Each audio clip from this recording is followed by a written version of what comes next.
మరియు ఇక మీదట నీ పేరు అబ్రాము అనబడదు, నిన్ను అనేక జనములకు తండ్రిగా నియమించింది కనుక నీ పేరు అబ్రాహాము అనబడును. చిన్న ప్రార్థన చేసుకుందామండి. ప్రేమ కలిగిన మా తండ్రి, పరిశుద్ధుడైన మా దేవా, మరొకసారి మీ పాద సన్నిధిలో మొరపెట్టుకుంటున్నాం. దయతో కనికరించండి. ఆరాధన సమయంలో మీరు సహాయపడినందుకు మీకు వందనాలు. మీ బిడ్డలు అనేకులు ఆరాధించినందుకు మీకు స్తోత్రాలు. ధూపం వలె మీ సన్నిధికి చేరినందుకు మీకు స్తుతులు స్తోత్రాలు చూస్తున్నాను. మా ప్రభా, చివరిగా మరి బల్ల ముందు వర్తమానం చూస్తుంటుండగా మీ సన్నిధి మాతో ఉంచండి నాయన. మా ప్రభా, మీ లేఖన భాగాల ద్వారా మాతో మాట్లాడమని వేడుకుంటున్నాం.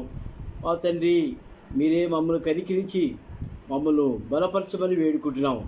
దయతో మమ్మల్ని కనికరించమని వేడుకుంటున్నాం. కృప చూపించండి. నన్ను కూడా మీ సిలువు చాటును మరుగుపరిచి మీ స్వరం మాకు వినిపింపు చేయమని యేసు ప్రభు నామములో స్తుతించి ప్రార్థించి వేడుకుంటున్నాము తండ్రి. ఆమేన్.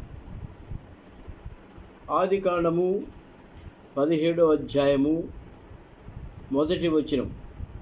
అబ్రాము 99 ఏళ్లవాడైనప్పుడు యెహోవా అతనికి ప్రత్యక్షమై, నేను సర్వశక్తి గల దేవుడను, నా సన్నిధిలో నడుచుచు నిందారహితుడవయుండుమని చెప్పెను.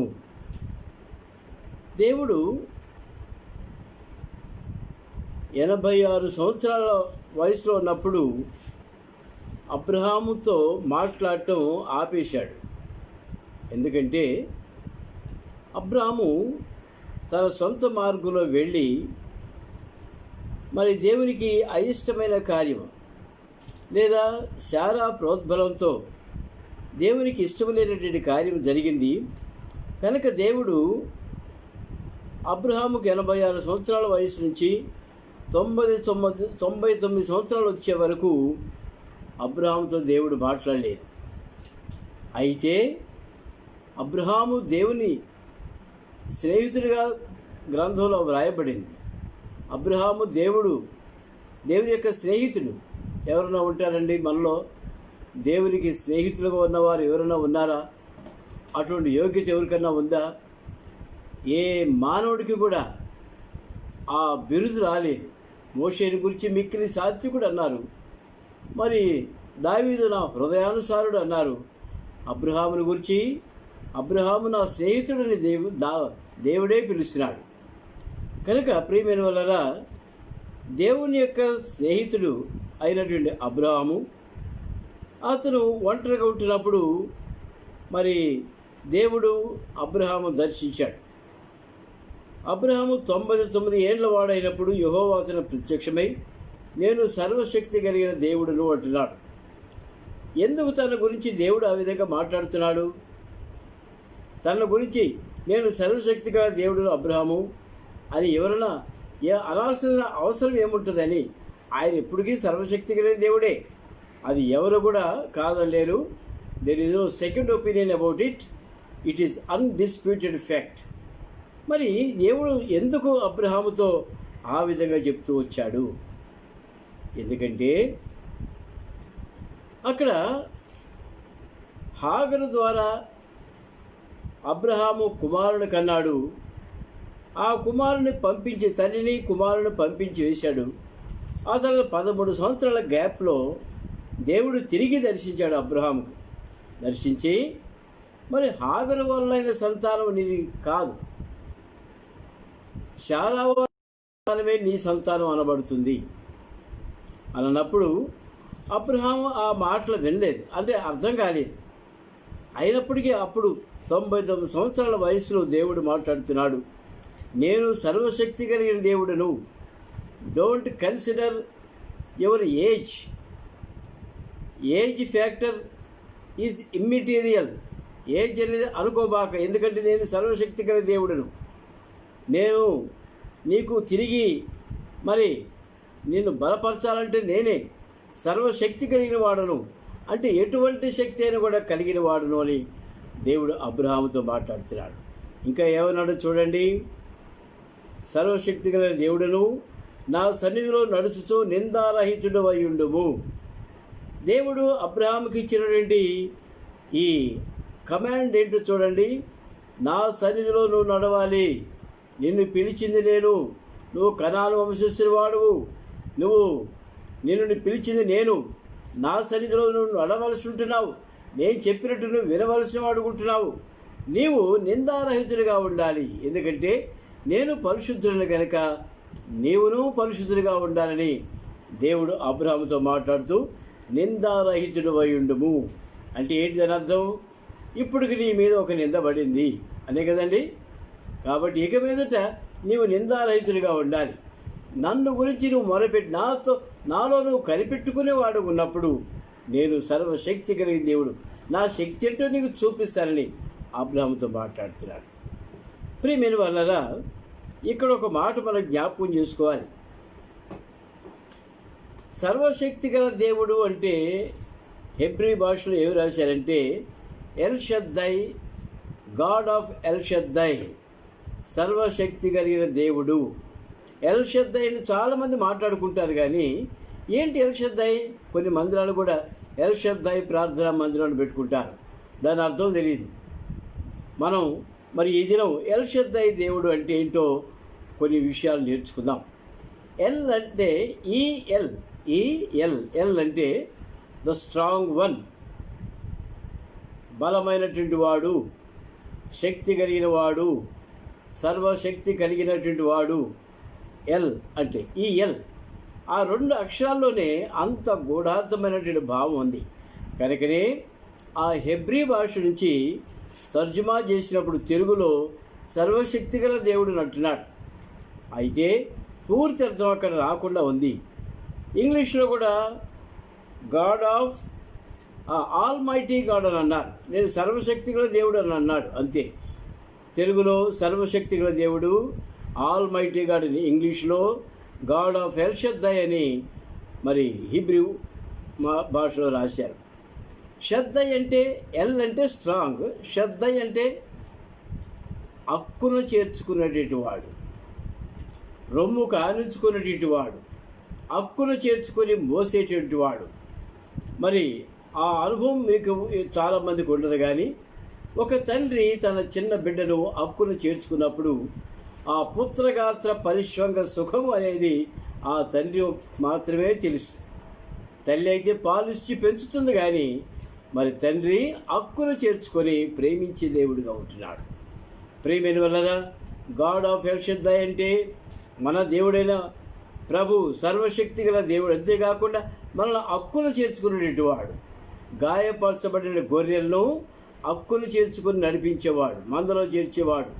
మరి చిన్న గొర్రెలు తప్పిపోయినప్పుడు వాటిని కనుగొని అక్కును చేర్చుకొని తిరిగి మందలో తల్లి దగ్గర చేర్చేటువంటి వాడు. మన దేవుడు ఎల్ షద్దై దేవుడుగా మనల్ని కాపరత్వంలో నడిపించేటువంటి దేవుడు. కనుక ఆ సర్వశక్తి గల దేవుడు ప్రభువుకున్న ఆ శక్తి ఏంటో కొన్ని సందర్భాలు మనం ధ్యానించాలని, ఇతను ఎల్ షద్దై దేవుడు అంటే ఏంటో తెలుసుకోవాలని నేను కోరుతున్నాను. మొట్టమొదటిగా చూద్దామండి, ఎల్ షద్దై దేవుడు మరి అబ్రహాముతో ఏ విధంగా తాను రుజువుపరుచుకున్నాడో చూద్దాం. నేను ఎల్ షద్దై దేవుడు అని చెప్పాడే కానీ అబ్రహాము తన దేవుని యొక్క శక్తి గురించి విన్నాడే కానీ తన శక్తిని ఎరగనివాడుగా ఉంటున్నాడు. దయచేసి చూడండి, ఆదికాండం 17వ అధ్యాయము 17వ వచనం చదువుకుందాం. 15 కూడా చదువుకుందామండి.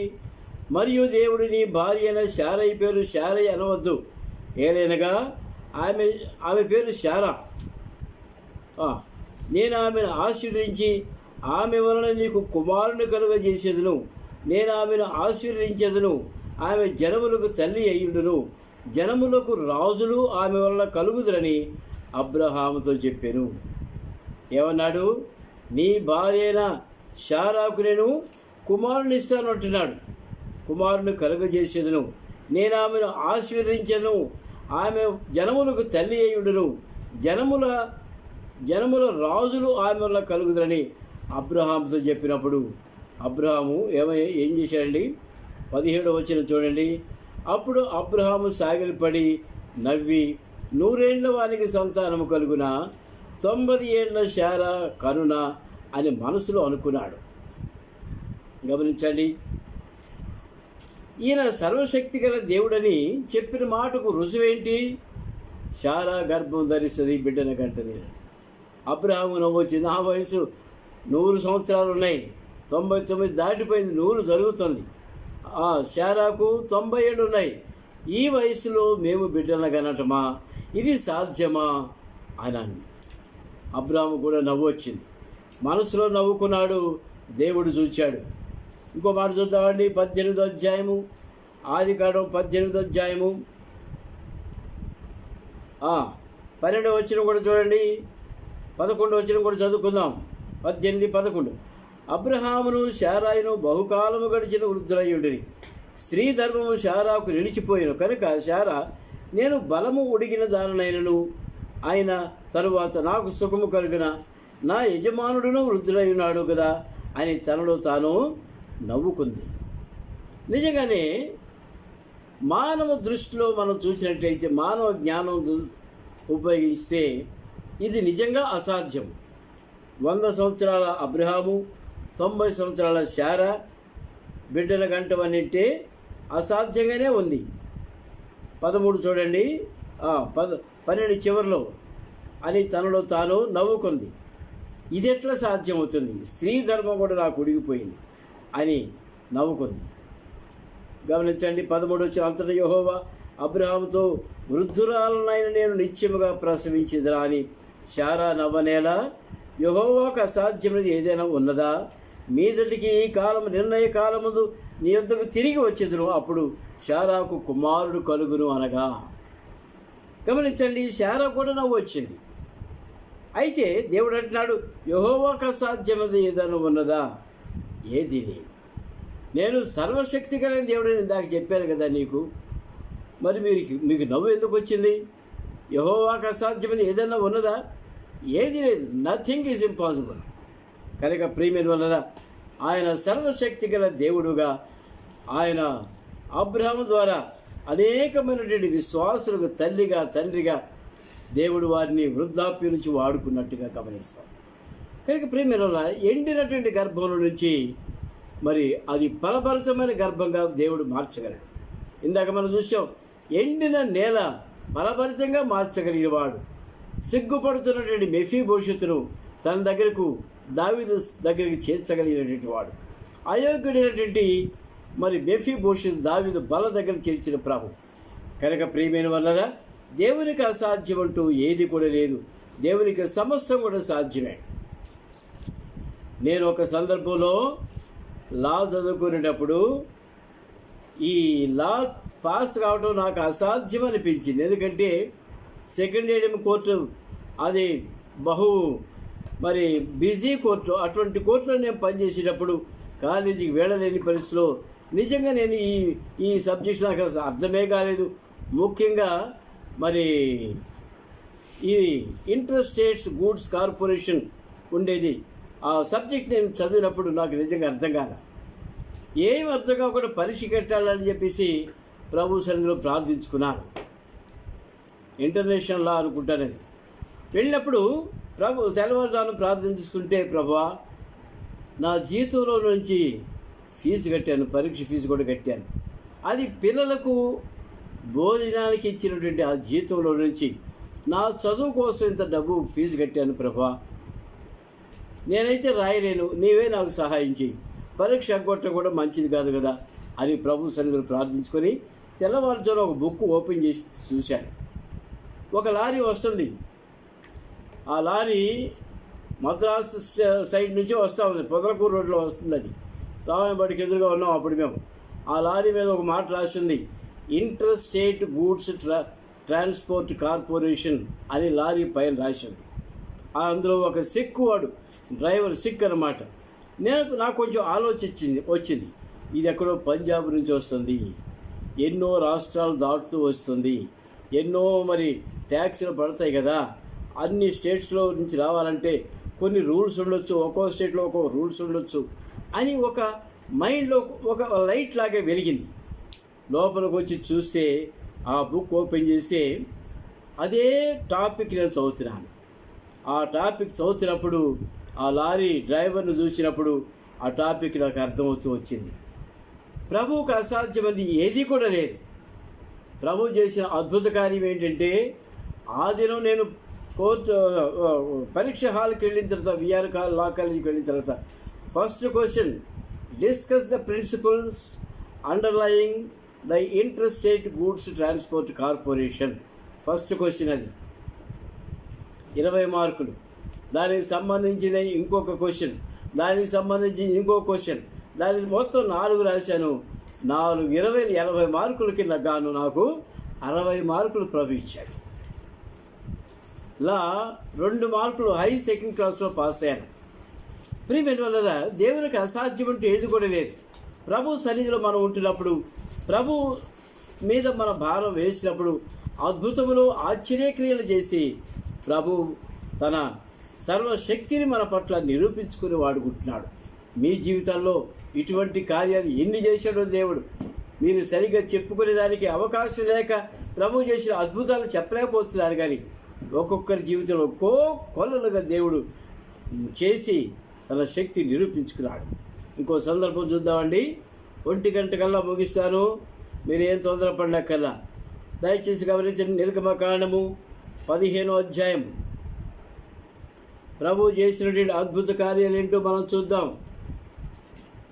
ఆయన సర్వశక్తిని ఏ విధంగా తన ప్రజల పట్ల నిరూపించినాడో చూద్దాం.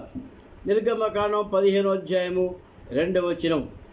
యెహోవాయే నా బలము, నా గానము, ఆయన నాకు రక్షణయు ఆయను. ఆయన నా దేవుడు, ఆయనను వర్ణించెదను. ఆయన నా పితరుల దేవుడు, ఆయన మహిమను స్తుతించెదను. యెహోవా యుద్ధశూరుడు, యెహోవా అని ఆయనకి పేరు. 2వ వచనం చివరిలో ఉందండి. 1వ వచనం చివరిలో, ఆయన సముద్రములో పడద్రోసెను. ఎవరిని? ఐగుప్తీయుల సైన్యాన్ని మరి నీళ్ళలో పడద్రోశాడు సముద్రంలో. కనుక యెహోవాయే నా బలము. మిరియాము, ఆరోను ఈ కీర్తన పాడుతూ వచ్చారు. గమనించండి, యెహోవా ఎంత గొప్ప బలాఢ్యుడు అంటే ఆ కీర్తనలో మనం కోకొల్లగా మనం చదవగలం. గమనించండి 7వ వచనం. నీ మీదికి లేచువారిని నీ మహిమాతిశయం వల్ల అణిచివేయుదు, నీ కోపాగ్ని రగుల చేయదు, అది వారిని చెత్తవలె దహించను. నీ నాసికా రంధ్రములో ఊపిరి వలన నీళ్లు రాశిగా కూర్చబడెను, ప్రవాహములు కుప్పగా నిలిచెను, అగాధ జలములు సముద్రము మధ్య గడ్డ కట్టెను. ఈ మాటలు గమనించినప్పుడు దేవుని యొక్క శక్తి ఎంత గొప్పదో మనకు అర్థమవుతుంది. ఎర్ర సముద్రం మరి అడ్డం వచ్చినప్పుడు మోషే దేవుని దగ్గర మొరపెట్టినప్పుడు, ఎందుకు మోషే నా దగ్గర మొరపెడుతున్నావు, నీ చేతిలో కర్ర ఉంది కదా, సముద్రం వైపు చూపించమన్నాడు. మోషే తన కర్రను సముద్రం వైపు చూపించినప్పుడు అద్భుతమైనటువంటి ఆశ్చర్యకార్యం అక్కడ జరిగింది. నీళ్లు రాశిగా కూర్చబడ్డాయి. నేను చిన్నప్పుడు 10 కమాండ్మెంట్స్ అని చూసినప్పుడు అవి నీళ్లు విభజించబడటం ఏంటి, సముద్రంలో నీళ్లు మధ్యలో దారి ఏర్పడటం ఏంటి అనేది అర్థమే కాల. అది చూసిన తర్వాత కొంత అవగాహన వచ్చింది. ప్రియమైన వలన ఇక్కడ రాయబడిన మాట ఏంటి? ఆయన ఊపిరి వలన, ఆయన నాసికారంధ్రంలో ఊపిరి వలన నీళ్లు రాశిగా కూర్చబడెను. ఎవరికైనా సాధ్యమా ఈ లోకంలో ఒక సముద్రాన్ని 2 పాయలుగా చేయటం? ఎవరికి కూడా సాధ్యం కాదు. ఆయన సర్వశక్తి గల దేవుడు కనుక నీళ్లను విభజించాడు. అంతేకాకుండా ఆ నీటిని పాయలుగా చేయాలంటే కొన్ని లక్షల కిలోవాట్ల శక్తి విడుదల చేయబడవలసి ఉంటుంది. కొన్ని లక్షల కిలోవాట్ల శక్తి విడుదల చేయబడితేనే కానీ, ఎంతో గొప్ప గాలి విసిరితేనే కానీ ఆ నీరు విభజించబడవు. అయితే ఆయన తన నాసికారంధ్రంలో వచ్చిన గాలి వల్ల ఆ నీళ్లను పాయలుగా చేశాడు. అంతేకాకుండా సముద్రం మధ్యలో ఉన్నటువంటి పర్వతాలను చదును చేశాడు. దేనివల్ల చదునైపోయాయి? ఆయన మాట వలన విభజించబడటమే కాకుండా పిండి చేయబడి చక్కని ఆరిన నేలలో ఇశ్రాయేలు నడిచిపోయేదానికి దేవుడి దారి చేసి ఏర్పాటు చేశాడు. ఇంకా చదువుదామండి. 13వ వచనం చూడండి. నీవు విమోచించిన ఈ ప్రజలను నీ కృపచేత తోడుకొని పోతివి, నీ బలము చేత వారిని నీ పరిశుద్ధాలయములకు నడిపించితివి. ఇంకా ఏం చేశాడండి? దానికి ముందు ఏం జరిగిందంటే, ఇశ్రాయేలు సముద్రం ఐగుప్తీయులు వెనక పదండి ఇదే సముద్రం పదండి సముద్రం విభజించబడింది, మనం కూడా పోదాం పండి అని చెప్పి వచ్చేసారు. సముద్రం మధ్యకు వచ్చేసిన తర్వాత మోషేతో దేవుడు చెప్పాడు, నీ కర్ర వెనక్కి చూపించమన్నాడు. రెండు రాజు ఆ దారి లేదు. నీళ్లు కలిసిపోయినప్పుడు శ్రేష్టమైన ఐగుప్తు దేశం యొక్క శ్రేష్టమైన రథాలు గుర్రాలు సముద్రంలో కలిసిపోయినాయి. వాళ్ళు తేలిపోతున్నారు నీళ్ళలో. ప్రియమైన వల్లరా, నేను సర్వశక్తి కలిగిన దేవుడను ఆయన నిరూపించుకున్నాడు. సముద్రంలో నుంచి బయటకు వచ్చిన తర్వాత ప్రభు ఏం చేశాడండి? నీవు విమోచించిన ఈ ప్రజలను నీ కృపచేత తోడుకొని పోతివి, నీ బలము చేత వారిని నీ పరిశుద్ధాలయములకు నడిపించింది. దేవుని యొక్క శక్తి ఎంత గొప్పదంటే, ఆయన మరి అవతల తీసుకుని వెళ్ళటం కాకుండా ఒక పరిశుద్ధాలయముగా, ఒక సంఘముగా, పరిశుద్ధ సమాజముగా వారిని ఏర్పాటు చేశాడు. ప్రియమైన వాళ్ళరా, ఇంకో మాట కూడా అక్కడ ఉందండి. 16 చూడండి. యెహోవా, నీ ప్రజలు అద్దరికి చేరు వరకు, నీవు సంపాదించిన ఈ ప్రజలు అద్దరికి చేరు వరకు నీ బాహుబలం చేత పగవారు రాతి వలె కదలకుండా ఉన్నారు. నీవు నీ ప్రజలను తోడుకొని వచ్చినవు. యెహోవా, నీ స్వాస్థ్యమైన కొండ మీద నా ప్రభువా, నీవు నివసించుటకు నిర్మించుకున్న చోటను నీ చేతులు స్థాపించిన పరిశుద్ధాలయములు వారిని నిలువబెట్టిదవు. యెహోవా నిరంతరము ఏలువాడు. కనుక ప్రియులారా, మరి దేవుడు ఎంత శక్తిమంతుడు అనేది మనం ఇప్పుడు చూడగలిగాం. ఇంకా చదివితే చాలా ఉన్నాయి, మీరు ఇంటికి వెళ్ళి చదవండి. ఆ విషయంలో ఆయన సర్వశక్తిమంతుడని నిరూపించుకున్నాడు. ఇంకో సందర్భం చూద్దామండి. మొదటి సమూయేలు గ్రంథము 15వ అధ్యాయము. మొదటి సమూయేలు గ్రంథము 15వ అధ్యాయము 29వ వచనము. అందరం కలిసి చదువుకుందామండి. మొదటి సమూయేలు 15:29 కలిసి చదువుకుందాం. మరియు ఇశ్రాయేలీయులకు ఆధారమైన వాడు నరుడు కాడు, ఆయన అబద్ధమాడడు, పశ్చాత్తాపపడడు. గమనించండి, ఆయన నరుడైతే ఇన్ని గొప్ప కార్యాలు చేసేవాడు కాదు, ఇంత సర్వశక్తి సంపన్నుడు అయ్యి ఉండేవాడు కాదు. కనుక ఆయన అబద్ధమాడేవాడు కూడా కాదు. ఆయన శక్తిమంతుడు కనుక ఆయన. కొంతమంది 29వ అధ్యాయం అంటారు, చాలా పొరపాటు. అది ఎన్నిసార్లు చెప్పినా మార్చుకోరు. కీర్తన 29. కొన్ని వచ్చిన అక్కడక్కడ చూద్దామండి. కీర్తన 29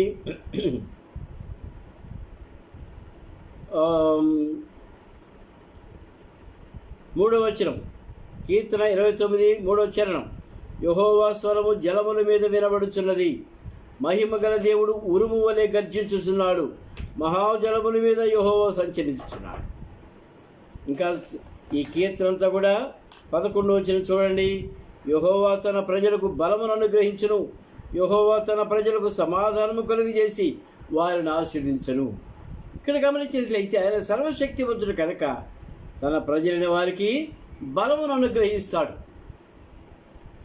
మనుషులు బలం కోసం ఎన్ని ఇంట్రావీనస్ ఇంజెక్షన్స్ తీసుకుంటారు, మల్టీవిటమిన్స్ ట్యాబ్లెట్స్ తీసుకుంటారు, ఎంతో బలమైన ఆహారం తింటారు, మరి బాదం పప్పులు, శ్రేష్టమైన పప్పులు, డ్రై ఫ్రూట్స్ తీసుకుంటారు. కానీ తీసుకున్న తర్వాత ఒక వారం తర్వాత చూడండి బలం వస్తుంది. ఆ తర్వాత ఒక వారం ఆపి బలం చూడండి కుయ్యో మొర్రో అనుకుంటా మళ్ళీ కుంటుకుంటారని నడుస్తుంటారు. ప్రియమైన వల్ల ఈ విధంగా ఇచ్చేది బలం కాదు. యెహోవా ఇచ్చే బలము, అబ్రహాముకి ఇచ్చిన బలము, మోషేకి ఇచ్చిన బలము, సముద్రమును చీల్చిన బలము, అది బలం అంటే. కీర్తన గ్రంథంలోనే ఒక చోట ఉందండి, బలము నాదని సెలవిచ్చినాడు, దేవుడు సెలవిచ్చాడు. దావీదుకి ఏం చెప్పాడు మాట, బలము నాది అని దేవుడు సెలవిచ్చాడు. అది ముమ్మారు నాకు వినబడును అంటున్నాడు దావీదు. బలము కావాలంటే దేవుని సన్నిధిలో మోకాళ్ళ మీద ఉండాలి. శక్తి కావాలంటే దేవుని సన్నిధిలో మొరపెట్టుకునే వారు ఉండాలి. ఆరాధనలో ఇంతకుముందు చాలాసార్లు చెప్పాను మీకు, ఆరాధనలో ప్రభు మన బలపరిచేవాడుకుంటున్నాడు, మనకు శక్తిని ఇచ్చేవాడుకుంటున్నాడు. ప్రార్థనలో మనకు బలం ఇచ్చేవాడుకుంటున్నాడు. కనుక ప్రియమైన 11వ వచనంలో యెహోవా తన ప్రజలకు బలమును అనుగ్రహించును. నీకు బలము కావాలంటే దేవుని సన్నిధిలో ఆరాధన చేయి. నీకు బలము కావాలంటే దేవుని సన్నిధిలో ప్రార్థన చేయి. అది బలము, నిజమైన బలం. అబ్రహాముకు ఆ విధంగా బలం ఇచ్చాడు, శారాకు ఆ విధంగా బలం ఇచ్చాడు, సముద్రమును చీల్చివేసినాడు. ఇంకా కొన్ని మాటలు చూద్దామండి. మార్కు సువార్త 4వ అధ్యాయం 2 వచనాలు చూచి నేను ముగిస్తాను. మార్కు సువార్త 4వ అధ్యాయము, మార్కు సువార్త 4వ అధ్యాయము 38వ వచనం చదువుకుందామండి. 38 నుంచి 41 వరకు కలిసి చదువుకుందాం. మార్కు సువార్త 4వ అధ్యాయము 38 నుంచి 41 వరకు కలిసి చదువుకుందాం. ఆయన దోనె అమరమును తలగడ మీద తలవాల్చుకొని నిద్రించుచుండెను. వారు ఆయనను లేపి, బోధకుడా, మేము నశించిపోవచ్చున్నాము, నీకు చింత లేదా అని ఆయనతోనేది. అందుకు ఆయన లేచి గాలిని గద్దించి నిశ్శబ్దమై ఊరకుండమని సముద్రంతో చెప్పగా ఏమైందండి? గాలి అణగి మిక్కిలి నిమ్మడమాయను. అప్పుడు ఆయన, మీరెందుకు భయపడుచున్నారు? మీరు ఇంకనూ నమ్మలేకున్నారా అని వారితో చెప్పారు. వారు మిక్కిలి భయపడి, ఈయన ఎవరో గాని గాలియు సముద్రమును ఈయనకు లోబడుచున్నవని ఒకరితో ఒకరు చెప్పుకున్నారు. ప్రియమైన వలన తుఫాను రేగింది. యేసుప్రభు అయితే దోణిలో విశ్రాంతి తీసుకుంటున్నాడు. శిష్యులు దోణి నడిపేవాళ్ళు భయపడిపోతున్నారు, కంగారు పడిపోతున్నారు. గాలి లేచింది, పెద్ద తుఫాను రేగి. మనకైతే ముందుగా హెచ్చరికలు చేస్తున్నారు. ఈ దినాల్లో తుఫాను వస్తుంది, అల్పపీడనం బలపడింది, వాయుగుండంగా మారింది, అది తుఫానుగా ముందుగానే చెప్తున్నారు. చెప్పినా మనం ఏం చేసుకోలేమనుకోండి. ఇక్కడ కూడా ఏంటంటే అప్పటికప్పుడే తుఫాను రేగింది. వాళ్ళ దోణి తలకిందులైపోతుంది. అప్పుడు ఏమన్నాడు? నిశ్శబ్దమై ఊరకుండము, బీ స్టిల్, బీ స్టిల్. 2 మాటలు ఇంగ్లీష్లో రాశారు. కనుక నిశ్శబ్దమై ఊరకుండమని ఎవరు చెప్పాడు? గాలితో చెప్పాడు, తుఫాన్తో చెప్పాడు, సముద్రంతో చెప్పాడు. బీ స్టిల్, ఊరకుండండి అన్న వెంటనే నిశ్శబ్దమై ఊరుకున్నాడు. ఎంత ఆశ్చర్యకరమండి! శిష్యులు ఏమనుకుంటున్నారు? మిక్కిలి భయపడి, ఈయన ఎవరో కానీ గాలియు సముద్రమును ఈయనకు లోబడుచున్నవని ఒకరితో ఒకరు చెప్పుకున్నారు. ప్రియమైన వలన ఇటువంటి సర్వశక్తి గల దేవుడు మనకు దేవుడిగా ఉన్నందుకు మనం ఎంత బలవంతులమో కూడా మనం గమనించాలి. మన తండ్రి బలవంతుడు కనుక మనం కూడా బలవంతులమే. ఆయన సర్వశక్తి గలవాడు కనుక మనం అడిగితే ఎటువంటి శక్తిని కూడా ప్రభు మనకిచ్చేవాడుకుంటున్నాడు. ఇది విశ్వాసం అంటే. ఆ విశ్వాసం ద్వారానే ప్రభు చెంతకొచ్చా మనం. తన బలమును మనకు అనుగ్రహించాడు. బలము నాది అని అంటున్నాడు, అది నీకు ఇస్తానంటున్నాడు. అబ్రహాముకి ఇచ్చిన బలము, శారమ్మకి ఇచ్చిన బలము, గాలిని సముద్రంలో గద్దించిన బలము. కనుక ప్రియమైన ఇట్టి బలాఢ్యుడైనటువంటి మన ప్రభు మనల్ని బలపరిచేవాడుకుంటున్నాడు. నేను చెప్పేది ఖండబలం కాదు, అండబలం కాదు. మనకు కావాల్సింది ఆత్మీయమైనటువంటి బలం. దేనికి కావాలి బలము? శత్రువైన సాతాను గర్జించే సింహం వలె మన పైన దూకేదానికి వస్తుండగా ఏం చేయాలి? బైబిల్ పట్టుకొని గెట్ లాస్ట్ అనాలంతే. ప్రభు బిడ్డలంగా ఒకటే మాట, గెట్ లాస్ట్ సాటన్ అని చెప్పగలిగే వారు ఉన్నప్పుడు సాతాను సిగ్గుపడి అవతలకు వెళ్ళిపోయేదిగా ఉంటుంది. ప్రియమైన అటువంటి శక్తి సంపన్నుడైన మన ప్రభు మనకు ఆశ్రయదుర్గంగా ఉన్నాడు. ఆయన బలిష్టమైన రెక్కల చాటున మనం భద్రపరచబడి వారు ఉంటున్నాము. కనుక ఇట్టి చాలినటువంటి దేవుడు మనకు ఉంటుండగా ఈ లోకంలో రాత్రి మనం చూసాము, ఈ లోకంలో మనకు వచ్చే తెగుళ్ళు కానీ మరి ఇంకేదైనా సరే ఖడ్గము కానీ తుఫాను కానీ ఎటువంటి వచ్చినప్పటికీ ప్రభు తన శక్తి ద్వారా మనకు అనుగ్రహించి మనల్ని భద్రపరిచేవాడుకుంటున్నాడు. ఇది మన విశ్వాసం, ఇది మన ప్రభు మనకిచ్చినటువంటి విశ్వాసం. ఈ విశ్వాసం సాగిపోయినప్పుడు ఏ పరిస్థితిలో కూడా మనం అధైర్యపడడానికి అవకాశం లేదు. ఒక్కోసారి చిన్న గాయం కలిగినప్పుడు మనం అయ్యో గాయం గాయం అని చెప్పేసి బాధపడి ప్రార్థన చేయకుండా ఆగిపోతాం. అయ్యో భుజం నొప్పి అనుకుంటాం, అయ్యో తలనొప్పి మెడ నొప్పి అనుకుంటాం, అయ్యో నన్ను నొప్పి అనుకుంటాం, అయ్యో నాకు షుగర్ వచ్చింది ఎక్కువగా ఉంది కాళ్ళు వణుకుతున్నాయి అనుకుంటున్నాం. అవసరం లేదు. ప్రభు సన్నిధిలో ప్రార్థించి ప్రతి అవసరతను ప్రతి విధమైన సహాయాన్ని ప్రభు దగ్గర పొందేవారంగా మనం ఉంటాం. అందుకని ఆయన అంటున్నాడు, నేను సర్వశక్తి కలిగిన దేవుడను అంటున్నాడు. ప్రియమైన వాళ్ళరా, ఈ దినం ఇక్కడితో నేను ఆపేస్తున్నాను. ఆయన సర్వశక్తిమంతుడు అంటే మన ప్రభు మొట్టమొదట ఆల్ మైటీ గాడ్ అని మనం చూసాం. రెండవదిగా ఆయన మన నరిషర్ అంటే మనల్ని పోషించేవాడు, మనల్ని పెద్దగా చేసేటువంటి వాడు, మనల్ని పోషించి పెద్దవాళ్ళగా చేసేవాడు. మూడవదిగా ఆయన మనల్ని తృప్తిపరిచేవాడు గుట్టాడు, సాటిస్ఫైయర్. నాలుగవదిగా ఆయన మనకు విశ్రాంతినిచ్చేవాడు గుట్టినాడు. ఐదవదిగా ఆయన మన పట్ల మనను ఫలింపజేసేవాడు గుట్టినాడు. ఆరవదిగా మనను పవిత్రపరిచేవాడు గుట్టినాడు. ఏడవదిగా అధికముగా ఫలింపజేసేవాడు గుట్టినాడు. అందుకనే ఆయన పేరు ఎల్ షద్దై, గాడ్ ఆఫ్ ఎల్ షద్దై అన్నారు.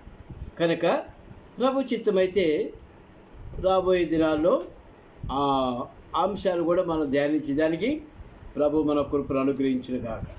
దేవుడు తన వాక్య భాగాల్ని ఆశీర్వదించిన గాక. ప్రార్థన చేసుకుందామండి.